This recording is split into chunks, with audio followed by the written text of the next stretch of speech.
Saludos. Lo siguiente es una interpretación o traducción de un mensaje o sermón predicado por el hermano pastor David Killing en marzo de 2023. Oramos y esperamos que el mensaje sea de bendición para tu vida. El mensaje se llama Ten Temple. Una puntualización breve de parte de su servidor, el traductor. La palabra temper en inglés, que nuestro hermano David está usando en este mensaje, tiene una traducción muy difícil al español y tiene varias maneras de interpretarse, entre las que se incluyen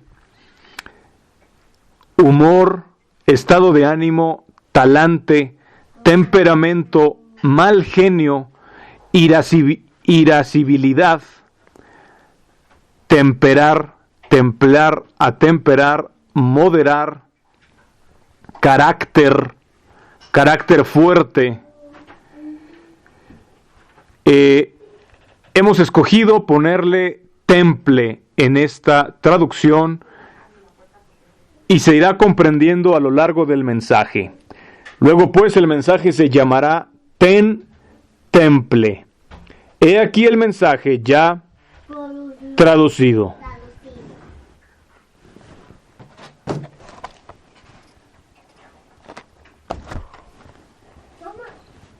Muy bien, nuevamente extiendo los saludos a todos en el precioso nombre de nuestro Señor y Salvador Jesucristo en esta mañana. Vamos al Señor en oración, por favor. Padre nuestro, venimos ante ti esta mañana y te damos muchas gracias, Dios, por tu bondad y tu misericordia. Pedimos tu bendición, Señor, sobre este tiempo juntos. Pedimos que nos ayudes conforme abrimos tu palabra, que nos llenes con tu Espíritu Santo y que nos des sabiduría. Señor, te ruego también que nos ayudes sobre todo a aplicar estas cosas que escuchemos y que podamos ser lo que tú quieres que seamos, mientras anhelamos, esperamos y velamos hasta tu regreso. Inspíranos y ayúdanos a serte fieles. Nuevamente, muchas gracias y ayúdanos en el precioso nombre de tu Hijo Jesús. Amén. Amén. Muy bien, vamos a abrir por favor nuestras Biblias en la carta de Santiago, capítulo 1. Santiago, capítulo 1, para leer desde el comienzo en adelante, desde el versículo 1 en adelante. En el Nuevo Testamento, Santiago 1:1 en adelante.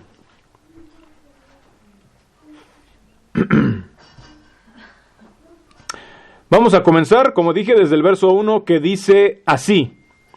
Santiago, bueno, antes de empezar, ya lo he dicho muchas veces, pero lo quiero repetir. De verdad que aprecio mucho estas epístolas o cartas pequeñas que han llegado a ser libros de la Biblia, escritas por los hombres que caminaron, platicaron, vivieron, trabajaron, predicaron, ministraron, durmieron, comieron con el Señor Jesucristo mientras Él estuvo aquí en la tierra. Sabemos que muchas personas edifican muchas de sus doctrinas y dogmas con base en las cartas del apóstol Pablo. Y efectivamente hay muchas cosas muy buenas y hermosas en lo que escribió Pablo, pero de una manera muy especial, muy particular, amo y aprecio estos libros pequeños en la Biblia que fueron escritos por estos hombres que vivieron con Jesús de manera personal, y es una verdadera bendición tener un pequeño vislumbre y alcanzar a tener la vista, la visión que ellos tenían. Entonces dice aquí, Santiago, siervo de Dios y del Señor Jesucristo, a las 12 tribus que están en la dispersión, salud. Aquí primero él se presenta y envía los saludos, ¿verdad? Nuevamente quiero enfatizar estos discípulos, ¿verdad? Como que anduvieron con Jesús, La mayoría de ellos fueron mártires, fueron martirizados. El apóstol Pedro, ¿verdad? Fue martirizado, el apóstol Santiago, Mateo, todos ellos. Y creo, hasta donde se sabe, creo que el único que no fue mártir fue el apóstol Juan. Fue desterrado, ¿verdad? No se sabe exactamente cómo murió o cuál fue su final. Pero estos hombres, ¿verdad? Los vemos en los evangelios trabajando con Jesús, encontrándose con Él y hablando con Él. Y vemos la humanidad y aún las faltas de ellos. Pero eso me hace apreciarlos más y vislumbrar mejor, ¿verdad? Jesús mismo vino como hombre. Siendo Dios, se hizo hombre y trabajó como hombre y trabajó con hombres de carne y hueso como ustedes y como yo. Y es bueno para nosotros comenzar en ese fundamento. A veces tenemos el concepto o nos imaginamos que al llegar a ser cristianos tenemos que ser una clase de ser sobrenatural o muy espiritual, muy religioso, muy celestial. Ponemos nuestras metas demasiado elevadas. Sin embargo, cuando examinamos la Biblia, los hombres de Dios eran solo eran hombres, ¿verdad? Entonces, si no edificamos nuestra doctrina sobre esos fundamentos, ese fundamento de que Jesucristo vino a redimir hombres. Redimir quiere decir sacarnos de donde estábamos y llevarnos a donde Dios quería que estuviéramos desde el principio, cuando Dios hizo al hombre en el jardín del Edén, ¿verdad? Y así como Adán, también Jesús, Adán y Jesús fueron hombres que oían, ¿verdad? Saboreaban, veían, experimentaban las mismas cosas que ustedes y que yo. Bueno, dice así: Santiago, siervo de Dios y del Señor Jesucristo, a las 12 tribus que están en la dispersión, salud. Y el versículo siguiente, escúchenlo, dice: hermanos míos, tened por sumo gozo cuando os halléis en diversas pruebas, ¿verdad? Como en inglés dice: hermanos míos, cuenten o consideren un gran gozo cuando se encuentren en pruebas varias, ¿verdad? Una de las primeras cosas que suceden, ¿verdad? Cuando encontramos pruebas, lo primero que sucede es nos queremos desanimar o nos queremos enojar porque estamos teniendo una prueba, ¿verdad? Y Santiago, en su sabiduría de parte de Dios, da este consejo y nos anima a que lo consideremos más bien como un privilegio, como un gozo. Es muy fácil, ¿verdad?, molestarnos cuando las cosas no van bien, ¿verdad? Y luego cuando estamos molestos, ¿verdad?, eso crece, moramos en eso y pronto estamos cada vez más enojados y pronto quizás estamos furiosos porque alguien o algo nos molestó, ¿verdad? Y hay una infinidad de cosas que pueden llegar a molestar nuestra pequeña burbuja en la que queremos vivir, donde no queremos que nadie nos moleste.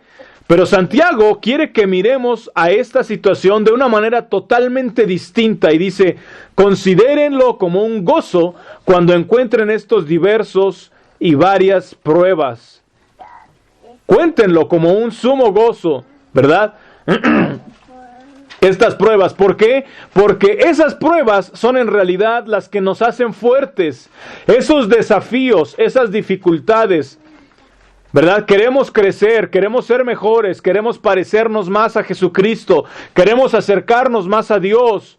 Bueno, la manera de cumplir eso es a través de cosas que nos molesten, que nos pongan a prueba, que no sean como deben ser, que sean un desafío, una prueba, una dificultad, y de esa manera seamos fortalecidos, probados, perfeccionados y pulidos, ¿verdad? Y queremos esas virtudes, pero cuando empiezan a pasar las pruebas, lo primero que hacemos es enojarnos, ¿verdad? No nos gusta, porque no es cómodo, porque está, como dije, rompiendo nuestra burbuja, nuestra paz perfecta que quisiéramos tener en una concha, ¿verdad? Como ha habido un dicho o ha habido una charla, ¿verdad? Que dicen, bueno, si necesitas, o que dicen, no le pidas paciencia a Dios que te dé paciencia, porque lo primero que va a hacer es empezar a ponerte cosas que te molesten y que van a hacer que pierdas la paciencia. Bueno, en parte es cierto, ese es el principio, ¿verdad? Nos dice qué cosas necesitamos para que nos hagan mejores y las consideremos como un gozo y un privilegio. Y si pudiéramos tener esa mentalidad, ¿verdad?, de que nuestra meta principal sea parecernos más a Jesús, y esa es nuestra meta, entonces podríamos considerar un gozo cuando nos encontremos en diversas pruebas. Dice el verso 3, sabiendo que la prueba de vuestra fe produce paciencia. Y en otra versión dice, produce aguante, ¿verdad? Hablamos acerca del enojo, ¿verdad? De que alguien pierda su temple o pierda, en español decimos, pierda los estribos, ¿verdad? Pierda su templanza o su temple, ¿verdad? Y pienso que una de las cosas que tendemos a hacer cuando hablamos acerca de perder el temple en relación con el enojo es, ¿qué queremos hacer? Para ya no enojarnos, para vencer el enojo, queremos quitar ese temple, quitar ese temperamento, quitar ese carácter, ¿verdad? Y echarlo fuera. Y entonces no quisiéramos eso, por eso preferiríamos vivir en esa burbuja donde nada ni nadie nos moleste, ¿verdad? Y no haya temple ni nada. Pero si hay una pieza de metal y no tiene temple, ¿verdad? Es tan moldeable que no tiene valor alguno para ser una pieza útil.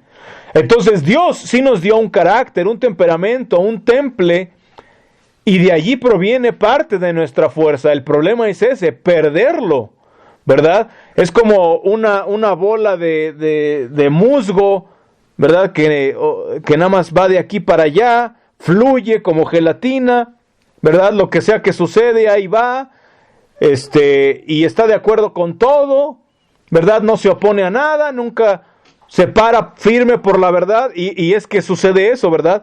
Si no te paras por algo, te vas a caer ante cualquier cosa, ¿verdad? Y por eso necesitamos fuerza, fortaleza, temple, carácter. Y eso es lo que nos hace fuertes, eso es lo que nos da el coraje y la fuerza moral y la valentía para poder precisamente aguantar y ser pacientes en medio de esas cosas molestas y en medio de esas pruebas que vienen en nuestro camino, ¿verdad? El problema es que terminamos enojándonos cuando somos molestados. En vez de hacer lo correcto, ¿verdad? Cuando vemos a Jesús, pensemos en nuestro Señor Jesucristo. Él se enojó varias veces y lo cuenta en los evangelios, ¿verdad? En una ocasión se enojó tanto que hizo un azote de cuerdas, volcó las mesas, golpeó allí y expulsó a las personas del templo, ¿verdad? La mayoría de nosotros nos parecería sorprendente o hasta chocante de ver a alguien que se enoje de tal manera como Jesús en esa ocasión. Y aún así Jesús se enojó, pero no pecó. Y él tenía temple. Hay varias veces en los evangelios que la Biblia muestra que dice que él se enojó, dice, mirándolos alrededor con enojo, entristecido por la dureza de sus corazones, ¿verdad? Pero cada vez que nuestro Señor Jesucristo se enojó, en las narraciones que leemos en los evangelios, siempre fue por una causa justa. Una causa verdaderamente justa, no solo porque lo ofendieron, o porque lo molestaron, o porque se metieron con él. No, cuando se metieron con él dejó que lo crucificaran, pero era con un propósito. Es decir, no se molestaba porque las cosas no salieran a su manera, o porque lo estaban ofendiendo. No era porque le molestaran su perfecta burbuja perfecta, no. Se molestaba porque él estaba, y se enojaba, porque él estaba tratando de traer a la tierra la vida de Dios en este mundo. Él tenía una causa, él tenía un propósito y un objetivo muy definido, y había personas tratando de sabotear el plan de Dios, ¿verdad? En una ocasión, es más, recuerdo que una de las ocasiones cuando se enojó, cuenta la Biblia, es cuando los mismos discípulos, cuando le traían los padres a los niños para que los bendijera, y los discípulos decían, no molesten al maestro. Jesús se enojó y dijo, dejen a los niños venir a mí. Eso es algo de molestar, ¿verdad? Si hay alguien que está impidiendo la obra de Dios, el avance del evangelio, si hay alguien que está obstaculizando a otros para que no puedan vivir el evangelio o creerlo, ¿verdad? La mayor parte de las veces Jesús se enojó con las personas religiosas y fariseas, que se creían justas, que se creían tener la llave del conocimiento y que su justicia la imponían como si fuera un cuchillo sobre la garganta de los demás, y no dejaban entrarlos, ni ellos entraban ni dejaban entrarlos, ¿verdad? Pero aún en su enojo, Jesús nunca estuvo fuera de control, ¿verdad? Nunca estuvo golpeando las paredes o golpeando a una persona, ¿verdad? Nunca empezó a patear, ¿verdad?, a alguien, solamente porque las cosas no fueron a su manera. Él estaba bajo control, aún su enojo estaba bajo control. Entonces, el término de perder el temple, ¿verdad? Eso no es fuerte, eso es perder el control, ¿verdad?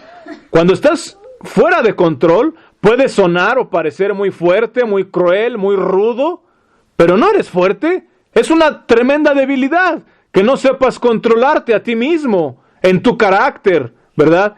El carácter verdadero es algo que se conserva y que se permanece en donde debe estar, de manera sólida y estable. Dice, sabiendo que la prueba de su fe produce paciencia. La paciencia es algo estable, es algo que va con un objetivo definido. Es un aguante, ¿verdad? Cuando ves a alguien que se enoja, ¿verdad?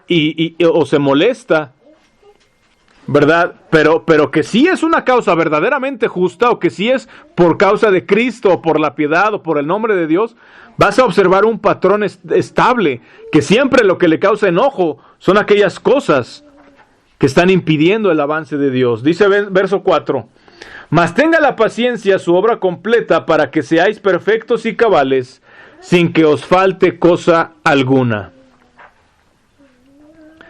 Y si alguno de vosotros tiene falta de sabiduría, pídala a Dios, el cual da a todos abundantemente y sin reproche, y le será dada.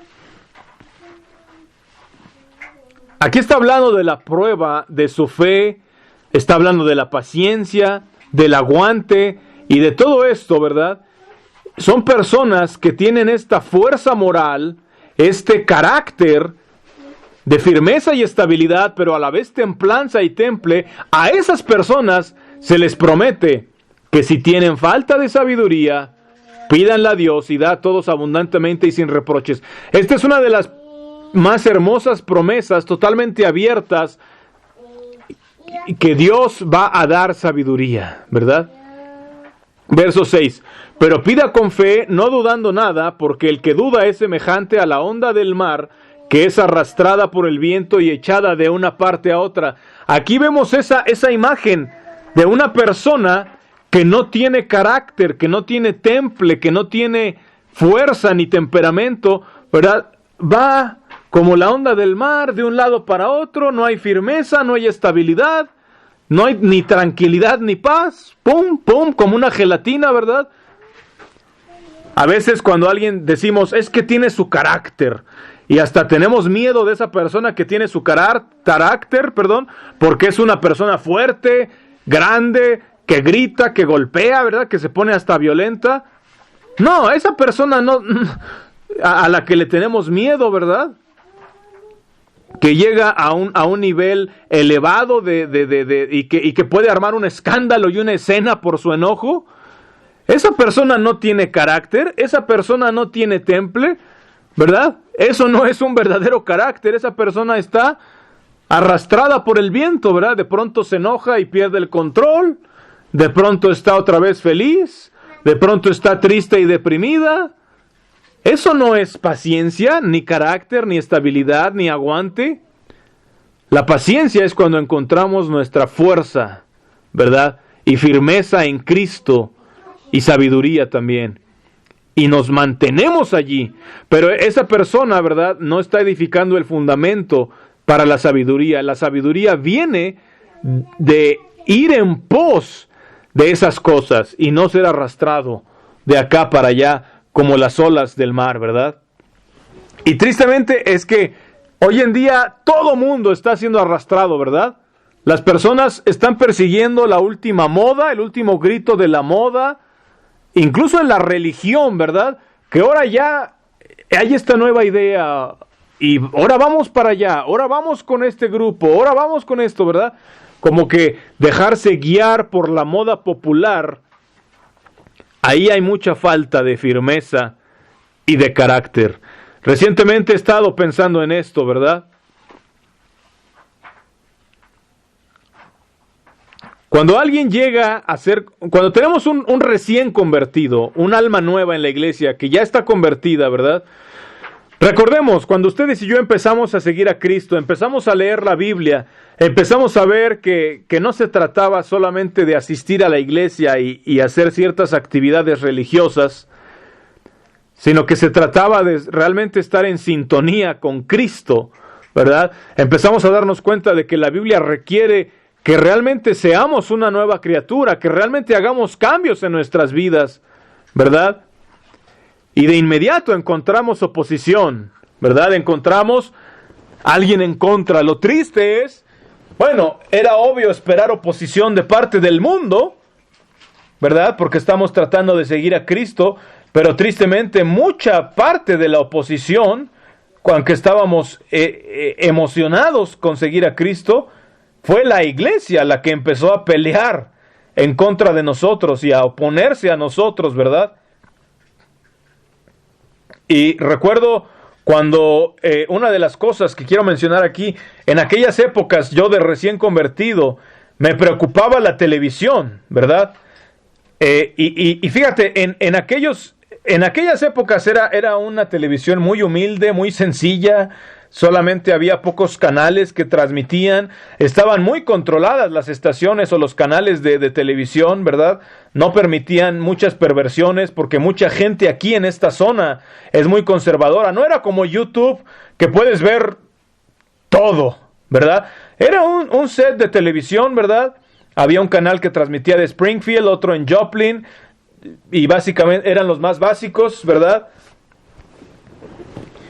Y si hubiera salido algo pues demasiado feo, había personas conservadoras que incluso podían llamar y podían alterar el programa, ¿verdad? Y quejarse. Pero aún así, cuando empecé a seguir a Cristo, yo no quise que mis hijos fueran entrenados o influenciados por esa clase de información. Y la verdad fue una tremenda lucha en el hogar y aún con las personas de la iglesia, el poder deshacernos de esa televisión que no queríamos en nuestra casa, ¿verdad? Pero se logró hacer, gracias a Dios. Hermanos, y mucha de la batalla fue con las personas de la iglesia. Hoy en día, hermanos,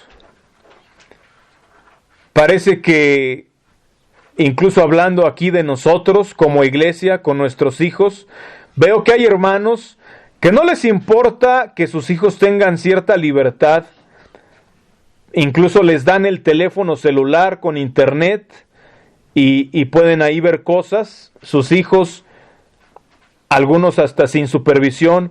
No sé, hermanos, yo no estoy aquí para prohibir, pero me pregunto, hermanos, si nuestros jóvenes y los jóvenes que ya están casados, si tuvieran el carácter y el coraje moral para decir, no quiero esto en mi vida, no quiero esto en mi casa, ¿verdad? Es muy popular en el mundo, es muy popular en la iglesia, y aquí pues no tenemos reglas, hay hermanos que vienen y niños y platican de programas o de cosas que vieron o de películas, pero Si fuera necesario, tendrías el coraje, ¿verdad? Y la fuerza moral, ¿verdad? Incluso aquí entre nosotros, ¿verdad? Y digo esto también porque tal vez habría hermanos que quizás se molestarían, dirían, no, está queriendo ser muy exagerado o quiere hacerse el muy santo, ¿verdad? Son solo algunas cosas en qué pensar, hermanos. Se necesita fuerza también para permitir que otras personas tomen decisiones que tú no entiendes o que tú no sabes por qué o de qué se trata. Se necesita sabiduría para saber lo que es correcto también.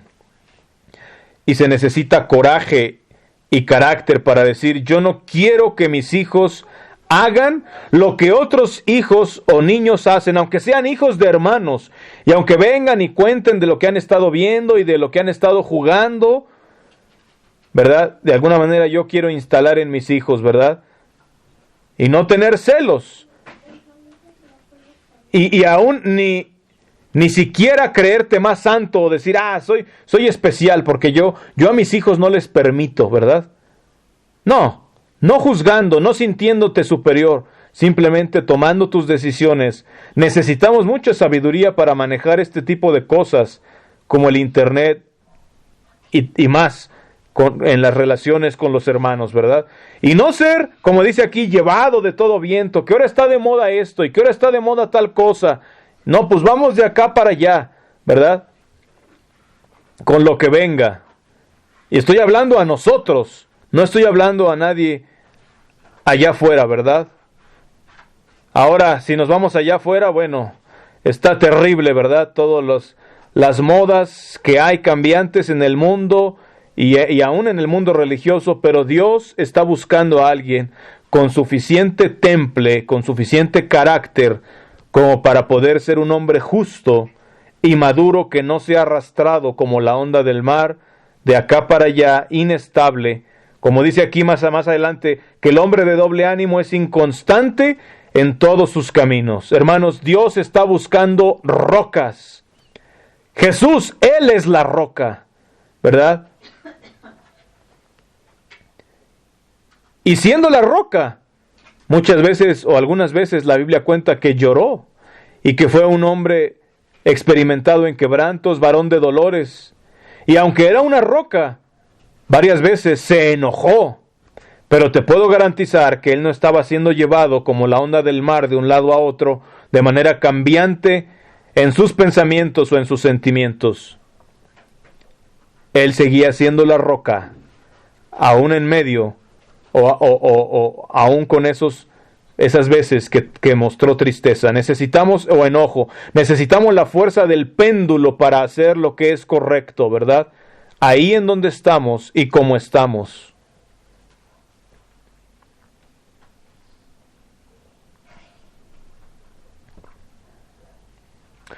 Estas pruebas, volviendo al tema de las pruebas, y estas cosas que vienen sobre nosotros, una roca hace lo que se espera que haga en donde está, independientemente de las circunstancias, ¿verdad? A veces hay situaciones o circunstancias donde somos puestos en medio de esa situación o de esa circunstancia, ¿verdad?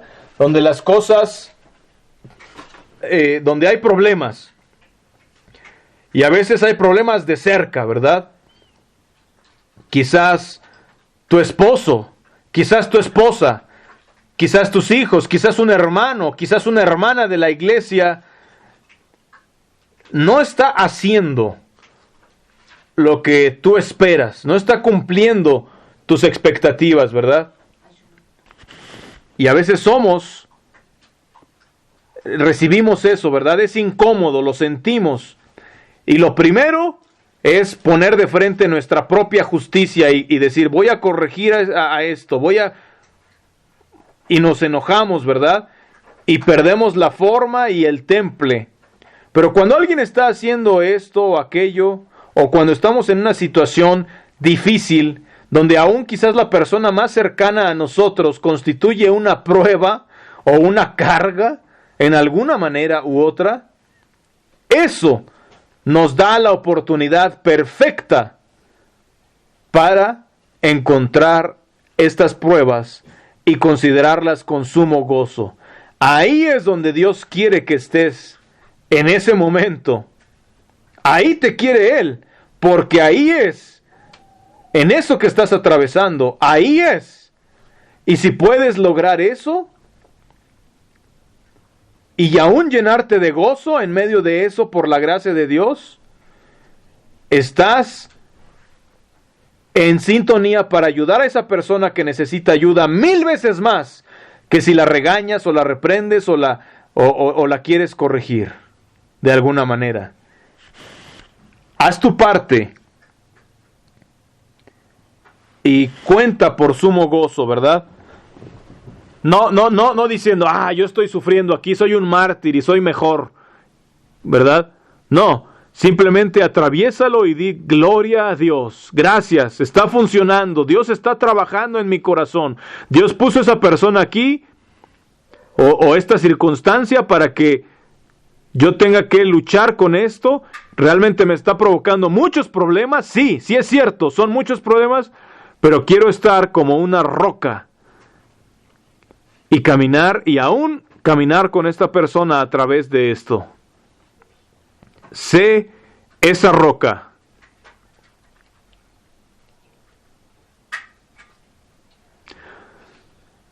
Varios años atrás, ¿verdad? Cuando recién salimos de las denominaciones, vino un anciano y me dijo, ¿saben? Estábamos platicando algo y no sé cómo salió el tema, ¿verdad? Pero me dijo que yo era una roca. Para mí ese fue uno de los mejores cumplidos que he recibido. El ser una persona sólida, firme, ¿verdad? Y no siempre he vivido así o no siempre he cumplido las expectativas, pero es lo que quiero ser. No quiero ser arrastrado del viento, por el viento o por las olas del mar, ¿verdad? Hemos tenido que aprender y hemos cambiado de opinión, o hemos cambiado de rumbo, y esa es la diferencia entre ser una roca y tener cabeza de roca, ¿verdad? Una roca puede llegar a ser flexible en alguna manera y aprender algo nuevo y decir, espera, estaba equivocado, ¿verdad? Y entonces, en vez de ir de un lado para otro, simplemente cambiar su rumbo un poquito, mejorar un poquito sobre un fundamento más sólido, pero en el mismo objetivo de seguir a Cristo, ¿verdad? No, o sea, al decir que seas una roca, no estoy diciendo que jamás vas a cambiar de opinión o que ya estás sellado en un dogma o en tu forma de pensar ya para siempre. No, ¿verdad? Cuando ves una mejor manera de hacer las cosas o un mejor camino, lo tomas, pero no lo tomas solamente porque todos los demás a tu alrededor lo están haciendo, o porque es lo popular, o porque tus emociones así se sienten. No. De hecho, el camino correcto la mayoría de las veces no es el camino popular, no es el camino que todos están tomando a tu alrededor. Pero un hombre justo, que tiene suficiente carácter, suficiente temple, suficiente valor y coraje para hacer lo que debe hacer y ser lo que debe ser, sin importar si recibe ayuda o no, sin importar si recibe oposición o no, simplemente siendo fuerte y fiel, sin molestarse, sin desanimarse porque las cosas no están saliendo a su manera. Ese hombre va camino a convertirse en una verdadera roca. El hombre de doble ánimo es inconstante en todos sus caminos. Estoy leyendo el verso 8, verso 9. El hermano que es de humilde condición, gloríese en su exaltación. Esto suena a contradicción. El que es de humilde condición, que se gloríe en su posición tan elevada, dice aquí en otra versión, ¿verdad? El que está teniendo dificultades, ¿verdad? Es una gloria, es una posición elevada de privilegio en la que Dios lo ha puesto. Dios lo ha puesto en una situación humilde, en una situación difícil, en una circunstancia humilde, en una circunstancia desafiante, ¿Pero por qué es una gran posición o una gran exaltación o un gran puesto? Porque tiene la preciosa oportunidad, ¿verdad?, de convertirse en esa persona. Quizás te van a gritar, vas a recibir golpes, quizás estás siendo golpeado, vas a pasar noches de llanto, quizás vas a tener problemas, pero habrás tenido la oportunidad, y si sales victorioso a través de esa posición humilde, lleno de gracia, lleno de paciencia, lleno de aguante, siendo una roca que no es arrastrada por el viento, ¿verdad?, no enojado, siendo feliz y encontrando contentamiento, entonces se habrá cumplido el propósito glorioso, ¿verdad? Sabiendo que esta es la voluntad de Dios para tu vida. Ahí es donde entra la fe, creerle a Dios, sin dudar, como dice aquí. Cuando decimos, Señor, hágase tu voluntad, no sabemos qué va a pasar con nosotros. Pero si oraste, hágase tu voluntad, y lo oraste de corazón, su voluntad será hecha, y sin importar en qué circunstancias te ponga, Él te va a dar la gracia para ser una roca. Y entonces podrás pedir sabiduría para ser esa persona que en una circunstancia humilde puede gloriarse en su exaltación, porque se da cuenta de que esa es una posición elevada de privilegio para ser probado y perfeccionado. Que Dios les bendiga y que Dios bendiga su palabra.